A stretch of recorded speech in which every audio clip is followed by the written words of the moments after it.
अस्सलाम वालेकुम जी, कैसे हैं सब लोग। ये जी हैं हानिया, और इनका कहना है ये आमिर लियाकत की थर्ड वाइफ हैं, और ये हमारे सैलून में आई थी ब्राइडल शूट के लिए। इनका हमने हेयर डू भी किया। बहुत सारे लोगों ने फरमाइश की कि इनका हेयर डू जो है वो बता दें। इनके आईब्रो वगैरह हमने नीट की, छोटे छोटे क्लिप्स मैंने आप लोगों के लिए इनके वो ले लिए। इनका हेयर डू किया हमने ब्राइडल शूट के लिए। ये जब इनकी आमिर लियाकत के साथ शादी नहीं हुई थी, आज से 4-5 साल पहले की बात है। तो इनका मैं गई थी एटीवी मॉर्निंग शो में, और वहाँ पे इसको मैंने एज ए मॉडल लिया था, और एटीवी वालों की तरफ से ये मॉडल थी, और लाइव इसके ऊपर मैंने डेमो दिया था एटीवी के अंदर। तो ये वहाँ से मुझे जानती थी, और ये हमारे सैलून में आई, और इन्होंने कहा जी मैं आपसे दोबारा से ब्राइडल शूट कराना चाह रही हूँ। तो हमने इनका जो किया तो लोगों ने बड़ा पसंद किया, और उसमें ये था कि हेयर डू जो था वो भी बहुत सारे लोगों की फरमाइश थी कि आप ही प्लीज़ बता दें। तो ये चूँकि बहुत ज़्यादा हम लोगों ने लेट शूट किया था, मैं उस दिन भी ये बता चुकी थी। तो लेकिन हम लोगों ने जो है, मैंने आप लोगों के साथ ये ट्यूटोरियल शेयर कर लिया, तो उसमें जल्दी जल्दी में जो हेयर डू बनाया वो आप लोगों के साथ शेयर कर सकते हैं। इसमें लिपस्टिक जो है वो मैंने पहली दफ़ा जब इनका शूट किया था मैंने डार्क लिपस्टिक लगाई थी। तो अब मैं चाह रही थी कि हानिया की हमने काफ़ी सारी लुक्स की हैं, मैं वन बाय वन आपके साथ शेयर करूँगी। तो इसलिए इसके अंदर जो है वो ज़रा आईज़ के ऊपर मैंने हैवी मेकअप किया, और जो है वो लिपस्टिक जो है वो मैंने बहुत लाइट सी इनको लगाई, आपको पसंद आएगी। और बहुत ज़्यादा आप लोगों ने अप्रिशिएट भी किया, बहुत लोगों को पसंद भी आया। बहुत सारे लोग हानिया के चाहने वाले थे, बहुत सारे लोग क्रिटिसाइज़ करने वाले थे। बट देखिए, मैं आप लोगों को बताऊं कि हमारे पास तो दुनिया की हर मॉडल ने आना है, तो हम उसकी पर्सनल लाइफ के अंदर बिल्कुल भी डिस्कस नहीं कर सकते उसकी लाइफ को।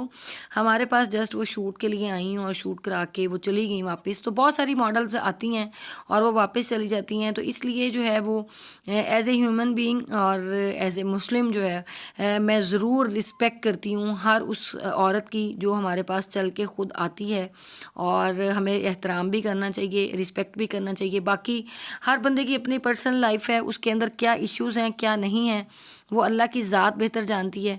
तो इसलिए जो है वो ये देखें हेयर डू हमने इस साइड वाले जो हैं वो हेयर जो हैं फोल्ड कर दिए और उसके ऊपर पिन्स लगा दी, और साइड वाले भी इसी तरीके से उसकी बैक कॉमिंग करके ये देखें। और इसकी भी आपने इस तरीके से, अगर आपके पास कोई इस तरीके से जल्दी जल्दी आपने कोई शूट करना हो या टाइम की शॉर्टेज हो, तो घर जाने का भी आपका टाइम हुआ वो स्टाफ को गाड़ी लेने के लिए आ जाए, तो आप फिर ये वाला काम करके तो जल्दी जल्दी उसको वाइंड अप करके तो जा सकते हैं। मैंने भी थोड़ी सी स्पीड तेज़ करके इसका एक्चुअली शेयर करने का मकसद ये था कि आप लोगों को एक्चुअली सिर्फ समझ आ जाए कि है ना जो है वो अगर इतनी जल्दी जल्दी हम क्या हेयर डू बना सकते हैं। तो आपको स्पीड अगर तेज़ भी है तो लेकिन आपको समझ, आप लोग जाएंगे जो हेयर स्टाइल बनाते हैं तो उनको समझ आ जाएगी कि एक्चुअली ये किस तरीके से पीछे से बाल जो हैं वो फोल्ड किए। कोई इतना मुश्किल काम नहीं, मैं है ना कि हेयर स्टाइलिस्ट नहीं हूँ, बट ये है कि मुझे फिर भी चीज़ों का आइडिया हो जाता है देख के कि ये स्टाइल किस तरीके से बना है, तो मैं कम से कम किसी को उसको बता के तो बनवा सकती हूँ। तो आप ये देखें कि पहले बैक कॉमिंग की, बैक कॉमिंग क्रिपिंग की, क्रेपिंग करके जो है वो अभी इसकी हल्की हल्की बैक कॉमिंग की। बैक कॉमिंग करने के बाद ये देखें इसको हल्का हल्का स्ट्रेट किया ताकि रूट से वो लुक ना आए। एक्चुअली जो हम लोग कर रहे होते हैं, क्रिपिंग कर रहे होते हैं, उसका मकसद सिर्फ यही होता है कि जो है वो लुक जो है वो बड़ी अच्छी सी आए और उसकी उसमें ये कि वॉल्यूम आ जाए। लेकिन उसको बाद में आप स्ट्रेट कर सकते हैं, क्योंकि बाज़ लोगों को क्रिपिंग वाले बाल जो हैं फ्रंट के ऊपर अच्छे नहीं लगते। और हानिया की ये डिमांड थी, ये वाला जो हेयर डू हम कर रहे हैं ये हानिया की डिमांड थी कि इसको हम इस तरीके से, हानिया को पसंद था। तो हम कोशिश करते हैं कि जो हमारी मॉडल होती है या हमारा कोई स्टूडेंट होता है या हमारी कोई क्लाइंट होती है, हमारी कोई ब्राइड होती है, तो उसके अकॉर्डिंग हम उसका मेकअप करते हैं। ये देखें जी, इस तरीके से इसकी बैक कॉमिंग करके ताकि फ्रंट के ऊपर जो है वो बिल्कुल भी हानिया के बालों के अंदर वॉल्यूम नहीं था। और ये वाला मैंने इसका कलर भी हानिया का चेंज किया है, ये जितना इतना पीला पटाख और इतनी बड़ी बड़ी हाईलाइट्स ये सब चेंज किया है कलर। हम लोगों ने टोनिंग की है इसके बालों के अंदर, हाईलाइट्स इसकी और जितना भी ये पीला पीला कलर है सब ख़त्म किया। तो वो भी आपके साथ ट्यूटोरियल हम लोग शेयर करेंगे कि अगर इस तरह का क्लाइंट आपके पास जिनके बाल ख़राब हो जाएं और वो आपके पास आए और वो आपको कहे आके कि मुझे जो है वो अच्छा सा कूल कलर कर दें, तो आपने किस तरीके से करना है। ये आप देख सकते हैं। और इसके हेयर कलर की भी मैं आपके साथ ज़रूर वीडियो शेयर करूँगी। हानिया ने मेहंदी भी हानिया की फरमाइश थी कि जो मुझे लगाई जाए, तो हमने खूब हानिया का ख़्याल रखा और हानिया का हमने शूट किया। और लेकिन हानिया चूँकि बहुत ज़्यादा स्ट्रेस में है आजकल इस मैटर की वजह से, ये तो अब खुदा जानता है कि इस पूरे उसके अंदर कितनी हकीकत है, कितनी रियलिटी है।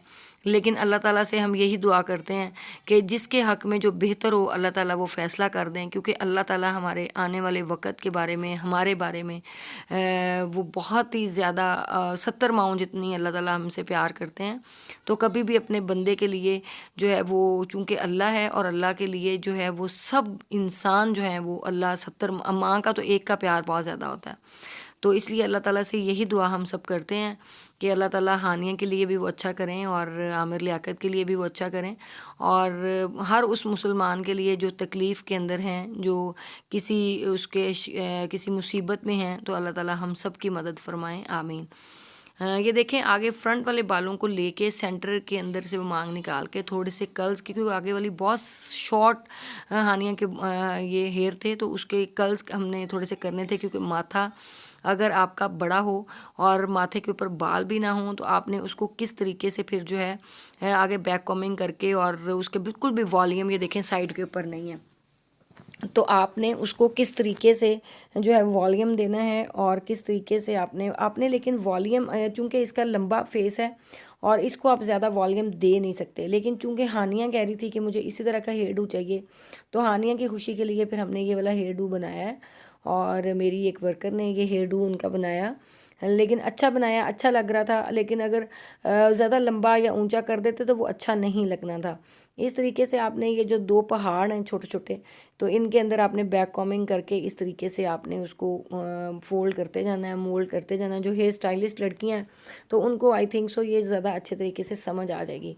मैं चूँकि हेयर स्टाइलिंग में इतनी दिलचस्पी लेती नहीं हूँ, तो इसलिए जो है वो मुझे उसको एक्सप्लेन कर, तो ये आप देख सकते हैं कि ना जो है ये बड़ी हैप्पी थी। और जो है वो कि मेकअप भी बहुत कहती थी एक्साइटेड हूँ। और इसलिए हमने भी बहुत कोशिश की अपनी तरफ से कि हानिया खुश रहे, चूँकि मेंटली स्ट्रेस है, तो कभी कुछ बोलती थी कभी कुछ बोलती थी। लेकिन ये है कि अल्लाह ताला अब इसको जल्दी तंदुरुस्ती दे दे। आप सब भी ज़रूर इसके लिए दुआ करें। देखें इंसानों से गलतियाँ होती हैं, लेकिन अल्लाह ताला भी बख्श देते हैं, अल्लाह ताला भी माफ़ कर देते हैं। तो इसलिए जो है वो बेहतर यही है कि चूँकि अभी वो बाज़ टाइम हमारे पास सैलून में बैठ के हमारे ख़िलाफ़ बातें कर रही थी तो इसलिए जो है वो उन चीज़ों की आप ना वो करें, क्योंकि जब देखें किसी को इतना बड़ा धचका लगेगा, इतना बड़ा वो टेंशन में होगा, चाहे कोई भी हालात हैं, उसमें हम नहीं जाते। लेकिन अल्लाह ताला की तरफ से मैं देखें हर बंदे की अपनी अपनी एक ओपिनियन है। मैं ज़रा थोड़ा सा ये सोचती हूँ कि चीज़ों को ज़रा थोड़ा सा पॉजिटिव रह के अगर माफ़ कर दिया जाए। मैं वहाँ पे सैलून से थोड़ी देर के लिए निकली, तो हानिया ने वहाँ पे पीछे स्टाफ के साथ काफ़ी शोर शराबा किया और वो स्टाफ के साथ थोड़ा सा मिसबिहेव भी किया। लेकिन मुझे उन्होंने बताया, लेकिन मैंने बिल्कुल भी माइंड नहीं किया। वो इस वजह से कि हानिया ने थोड़ी देर के बाद ख़ुद ही मुझे सॉरी का मैसेज कर दिया कि आप ही सॉरी, इन्होंने मुझे गुस्सा दिला दिया था, तो इसलिए मैंने ऐसी बातें कर दी। तो लेकिन कोई बात नहीं, अगर एक इंसान थोड़ा सा अगर वो इस तरह हाइपर हो जाता है किसी टेंशन की वजह से, या किसी उसके बाज़ टाइम हो जाता है ऐसा, इंसान को बहुत सारे ज़हनी उसके अंदर चल रहे होते हैं चीज़ें, तो कोई बात नहीं, इंसान इग्नोर कर देता है। बट ओवरऑल जो है वो हानिया बहुत अच्छी है। और चूँकि मैंने तो 4-5 साल पहले मेरा इतना ही जस्ट एक्सपीरियंस था कि मेरे ATV के मॉर्निंग शो में गई और वहाँ पे उन्होंने एज ए मॉडल इसको मेरे साथ दिया। तो मैंने मेकअप किया और मैं घर आ गई। उसके बाद जो 3-4 साल के बाद हानिया अब ख़ुद मुझे जो है वो मेरे पास आई किसी के रेफरेंस से, तो इन्होंने ख़ुद बताया, इन्होंने तस्वीरें जब दिखाई तो फिर मैंने पहचाना।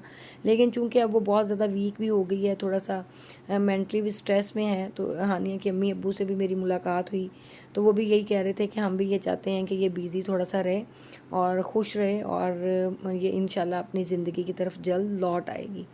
तो आप सब भी दुआ ज़रूर करें। देखें ना जो है वो माफ़ कर देना चाहिए अगर।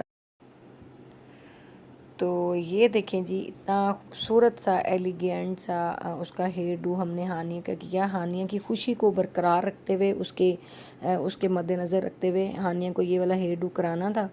तो हमने वही वाला हेयर डू किया जो हानिया को पसंद आपने था। जो मेरे फादर को ये हानिया थोड़ी सी गुफ्तगू कर रही ब्लैकमेल है। करके हम अभी दुपट्टा वीडियो वगैरह सेट बनाए, कर रहे थे, लेकिन तो हानिया हर 2 मेरे मिनट के बाद नजरों लाइव आ में जो जाती आपकी थी, रिस्पेक्ट तो थी उसकी वजह से वो थोड़ा खत्म सा हो हम चुकी है। डिस्टर्ब हुए शूट के तो दौरान। अब बट चाह ये है कर कि भी फिर भी हमने पूरी वो कोशिश रिस्पेक्ट की और दोबारा कंप्रोमाइज़ भी कायम किया नहीं हो सकती। हानिया की खुशी के लिए। तो उम्मीद है कि अब आपको ये वाला हेयर डू माफ कर पसंद दिया है आएगा। मैंने, आप लोग भी माफ कर देने वाली कमेंट्स के जात अंदर अपना अल्लाह की है, बताइएगा ठीक राय। है।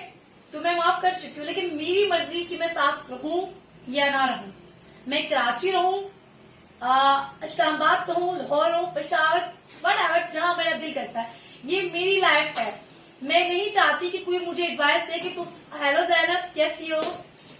जैनब सर मुझे देख रही है, मेरी बहुत सीनियर एक्टर है हमारी और बहुत अच्छी है, और मैंने इसके साथ काम किया था, मैं रानी में मेरी भाभी बनी थी। तो आपने मुझे ब्राइडल ही बनाया था जैनब। आप देखो रानी भाभी हानिया ब्राइडल बन चुकी है, और मायरा के कैरेक्टर में न्यूज जब मैं फरा के सैलून में हूँ। ये कौन सा सेक्टर? सफारी विलास वन, सिफारी फैलास बनी सफारी विलास वन, बहरिया टाउन, रावलपिंडी। तो इतने मेरी बिल्कुल लुक चेंज कर दी है। मोबाइल मेरा गिरना चाहिए, मेरी टोटली लुक चेंज हो गई है, और आज मैं बहुत हैप्पी हूँ। Zainab thank you. जैनब ने मुझे बहुत अप्रिशिएट किया, और सुमैया बख्श ने, शाजी नाकद ने, लेकिन जैनब ने मुझे, उस दिन मैंने मैक्सी पहनी हुई थी, मेरी आदत है बोल्ड ड्रेस पहनना, और जैनब बाबा मुझे सेट कर रही थी कि ये इस तरह की